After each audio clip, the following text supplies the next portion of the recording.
நிறைவு ராசியான மீன ராசிக்காரங்களுக்கு இந்த இருகிரக சேர்க்கை அப்படிங்கிறது 4ஆம் பாவகத்துல ஏற்படுது மிதுனத்துல. ஸோ இந்த இருகிரக சேர்க்கை உங்களுடைய முயற்சிகள்ல தடை வரும்.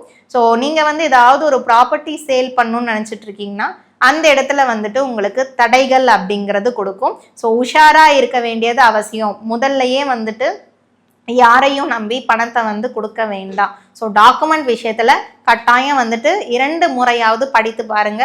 மெயினாக இந்த ப்ராப்பர்ட்டி விஷயங்கள்ல டாக்குமெண்ட்ல உங்களுக்கு பிரச்சனை கொடுக்கும்.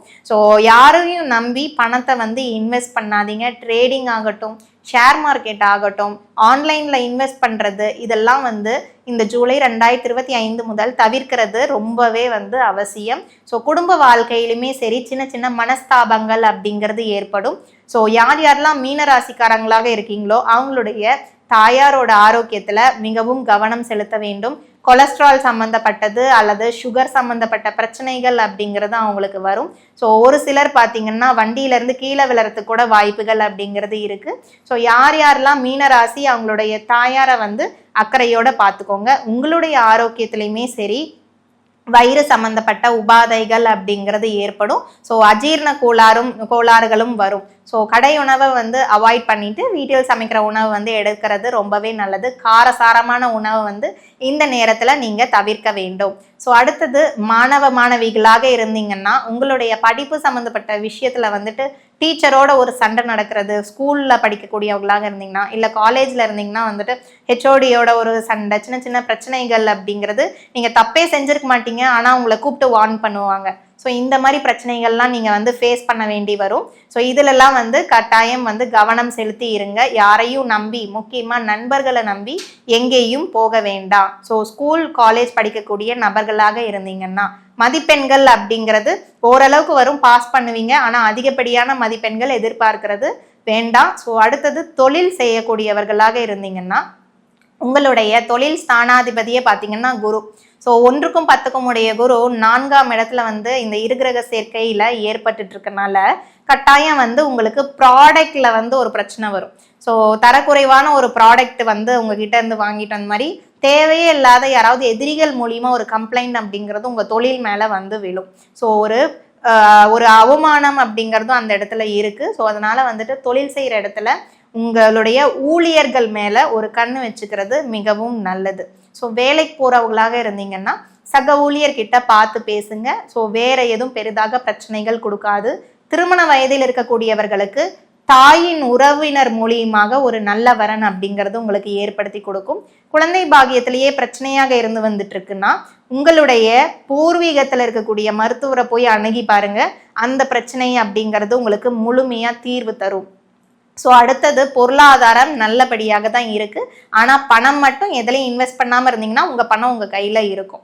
மேலும் இந்த குரு சுக்கிரன் சேர்க்கையினால ஏற்படுகின்ற பாதிப்புகளை குறைப்பதற்கு நீங்க வழிபாடு செய்ய வேண்டியது நவகிரகத்தில் இருக்கக்கூடிய குரு பகவானை ஒவ்வொரு வியாழக்கிழமையும் 11 முறை சுற்றி வாருங்கள். ஸோ உங்கள்கிட்ட இருக்க பணம் நஷ்டமடையாம நீங்களே பணவரவை திருப்திகரமாக வைத்துக்க அது உதவி பண்ணும். இந்த வழிபாடே போதுமானது.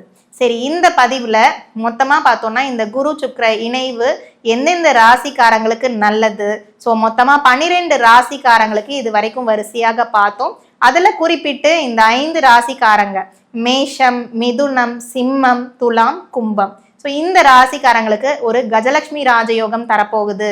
எப்படிப்பட்ட யோகங்கள் அது எல்லாத்தையுமே பார்த்துட்டோம். ஸோ இந்த பதிவு இதோட நிறைவடைந்தது. மீண்டும் மற்றொரு பதிவில் நான் உங்களை சந்திக்கிறேன். நன்றி, வணக்கம். பொதுவாக பார்த்தோம்னா சுக்கிர பகவானுக்கும் குரு பகவானுக்கும் பகை தான். ஸோ 2 பேருமே பகைவர்கள் தான். ஸோ இவங்க 2 பேரும் இணையறனால நமக்கு என்ன நடக்கும் அப்படிங்கிறது ஒவ்வொரு ராசிக்காரங்களுக்குமே நிறைய மாற்றங்களை தர இருக்கிறது. ஸோ இந்த குரு சுக்கிரன் இணைவுங்கிறது மிதுன ராசியில் நமக்கு நடக்க இருக்கிறது. ஸோ ஜூலை மாதம் 2025ஆம் ஆண்டு தான் இந்த குரு சுக்கிர இணைவு அப்படிங்கிறது ஏற்பட போகுது. ஸோ எந்த ஒரு கிரகமுமே சரி மற்ற வீடுகளில் உச்சம் பெறுறதை விட இந்த சுக்கிர பகவான் மட்டும்தான் பகைவருடைய அதாவது மீனத்துடைய வீட்டில் உச்சம் பெறுகிறார்.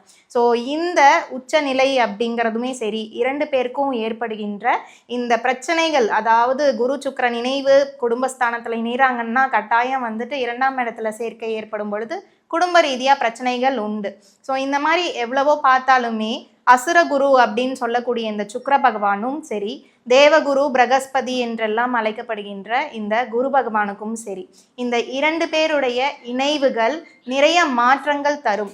ஸோ இந்த குரு பகவான் எந்த ஒரு ஜாதகத்தில் நல்லா இருந்தால் மட்டும்தான் வந்து நமக்கு திருமண அமைப்பாகட்டும், ஒரு குழந்தை பாக்கியமாகட்டும், சிறப்பான கல்வி, ஒரு ஒழுக்கத்தோட ஒரு குழந்தை நடக்கிறது, இந்த மாதிரி விஷயங்கள்லாம் லைஃப்பில் கரெக்டாக நடக்கும். ஒரு சில ஜாதகத்தில் பார்த்தீங்கன்னா குரு பகவான் வந்து விரயஸ்தானத்திலையோ இல்லை அஷ்டமத்திலையோ மறைவுன்னு இருக்கும் பொழுது கட்டாயம் அந்த ஜாதகருக்கு திருமண வாழ்க்கையிலையும் பிரச்சனை கொடுக்கும். ஸோ அந்த அடல்ட் ஏஜ் அப்படின்ற ஏஜில் வந்துட்டு நிறைய பாதிப்புகளை வந்து அவங்க சந்திப்பாங்க. ஸோ அடுத்து இந்த சுக்கிர பகவான், இந்த அசுரகுருவாக இருக்கக்கூடிய இந்த சுக்கிர பகவான் ஒருத்தருடைய ஜாதகத்தில் நல்லா இருந்தால் மட்டும்தான் வந்து ஒரு லக்ஸரியான ஒரு வாழ்க்கையில் அவங்க வந்து வாழ முடியும். எக்ஸாம்பிளுக்கு பார்த்தீங்கன்னா வந்து ஒரு காரில் போகிறது, ஒரு பங்களாவில் ஸ்டே பண்ணுறது, 5 ஸ்டார் ஹோட்டல் ஆகட்டும், 3 ஸ்டார். ஸோ இந்த மாதிரி ஒரு லக்ஸரி லைஃப் ஸ்டேஜ் அப்படிங்கிறது சுக்கிர பகவான் ஜாதகத்தில் நல்ல நிலையில் இருந்தால் மட்டும்தான் வந்து இது எல்லாமே ஏற்படும்.